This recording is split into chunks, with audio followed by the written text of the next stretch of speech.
El primer síntoma de que el mundo se estaba muriendo no fue el olor, ni los sueños, ni siquiera las extrañas transmisiones que comenzaron a filtrarse en todas las frecuencias de radio. Fue el silencio de los pájaros. Me desperté esa mañana de septiembre con una extraña sensación de vacío, como si algo fundamental hubiera cambiado durante la noche, y al asomarme por la ventana de mi apartamento en el cuarto piso noté la ausencia inmediatamente. Ningún gorjeo, ningún aleteo, ningún rastro de esas palomas obesas que solían congregarse en el Alféizar. La ciudad amanecía envuelta en un manto de silencio sobrenatural, roto solo por el distante gemido de los transformadores eléctricos que parecían estar luchando por mantener la energía fluyendo a través de cables ahora infectados por algo que no era electricidad. Bajé a la calle con una taza de café que ya sabía a ceniza, y fue entonces cuando el primer vecino comenzó a gritar. El sonido surgió del edificio contiguo, un alarido tan visceral que hizo que se me erizara el vello de los brazos, seguido por un crujido húmedo y después, nada. Corrí hacia el origen del grito, pero la puerta del apartamento 3B estaba sellada, no cerrada con llave sino literalmente fusionada con el marco, la madera convertida en una sustancia negra y viscosa que palpitaba al tacto. Las paredes del pasillo respiraban, expandiéndose y contrayéndose con un ritmo orgánico, y en algún lugar detrás de esa puerta maldita algo se movía con la cadencia lenta y deliberada de un depredador que sabe que su presa no tiene escapatoria. El olor llegó a mediodía, un hedor a carne putrefacta mezclado con el dulzón aroma de fruta demasiado madura que se pudre bajo el sol. No era un fuego común, sino algo más profundo, como si la realidad misma estuviera sufriendo combustión espontánea en sus capas más fundamentales. La gente comenzó a reunirse en las calles, rostros pálidos iluminados por el resplandor enfermizo de teléfonos que ya no funcionaban correctamente, pantallas distorsionadas mostrando imágenes de ese algo que se arrastraba entre los espacios, ese algo que había empezado a devorar los cimientos de nuestro mundo.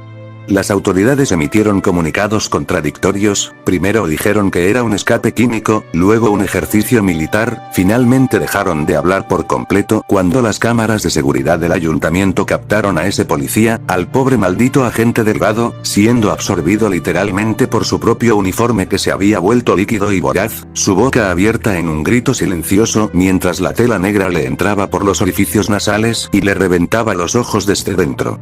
Por la noche, cuando el miedo se volvió demasiado denso para soportarlo, encerré todas las puertas y ventanas de mi apartamento, tapiando los marcos con cinta adhesiva y sal como si eso pudiera detener lo que viniera.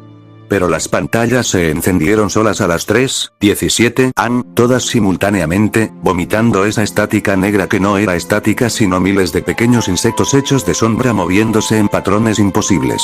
El televisor mostró primero una iglesia abandonada, las paredes cubiertas por esa misma sustancia negra que había visto en el apartamento 3B, y luego la cámara, si es que era una cámara, se movió hacia el altar donde algo se retorcía bajo un manto de carne palpitante.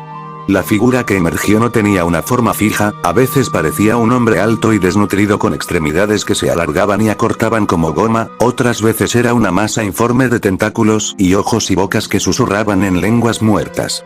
Pero cuando habló, sus palabras resonaron dentro de mi cráneo como si alguien hubiera insertado agujas vibrantes en mi córtex auditivo. Lo encontramos escondido en los pliegues de la creación, diminuto y frágil en su trono de conceptos gastados.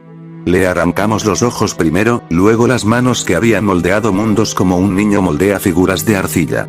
Sus huesos ahora brillan en la oscuridad entre las estrellas, faros para lo que viene. Y viene por lo que él creó. Viene por ustedes.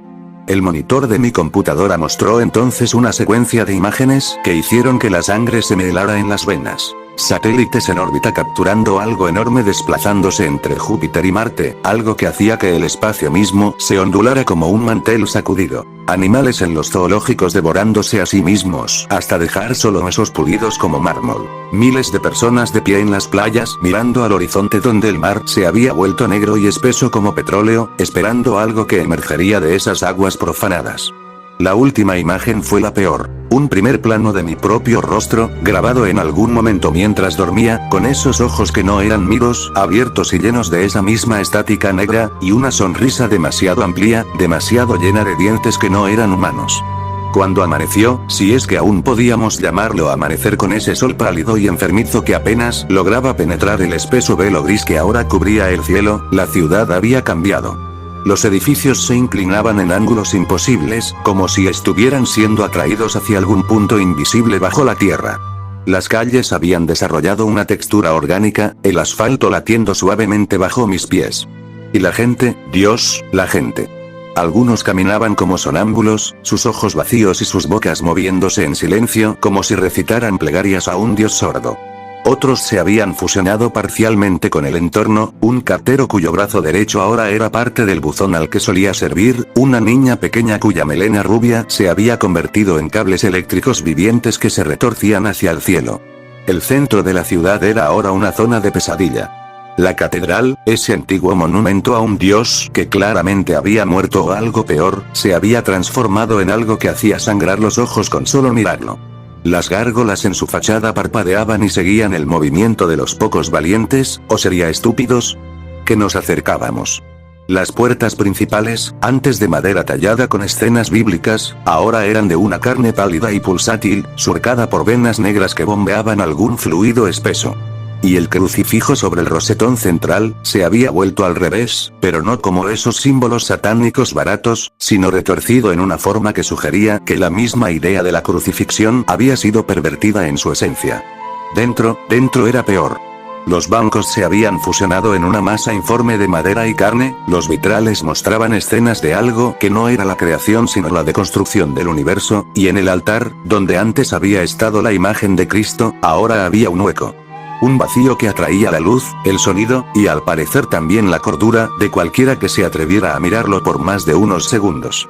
3 personas yacían frente a ese antialtar, sus cuerpos retorcidos en posturas que habrían sido imposibles para el esqueleto humano, sus bocas abiertas en gritos eternos, sus ojos reventados desde dentro por algo que había crecido en sus cavidades craneanas. Fue entonces cuando escuché el primer susurro proveniente del confesionario. No era un sonido, sino más bien la ausencia de sonido moldeada en palabras, una voz hecha de silencio puro que resonó directamente en mi mente. Entra. El confesionario estaba intacto, un último vestigio de normalidad en ese lugar maldito.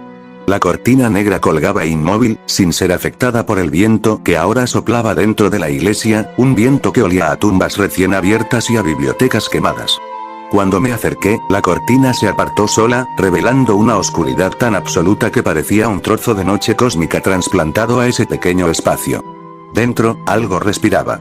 No como un humano, no como ningún animal que conociera, sino con esa cadencia irregular de algo que está aprendiendo a imitar la respiración por primera vez. Los dedos que emergieron de la oscuridad eran demasiado largos, demasiado articulados, terminando en uñas que brillaban como obsidiana recién fracturada.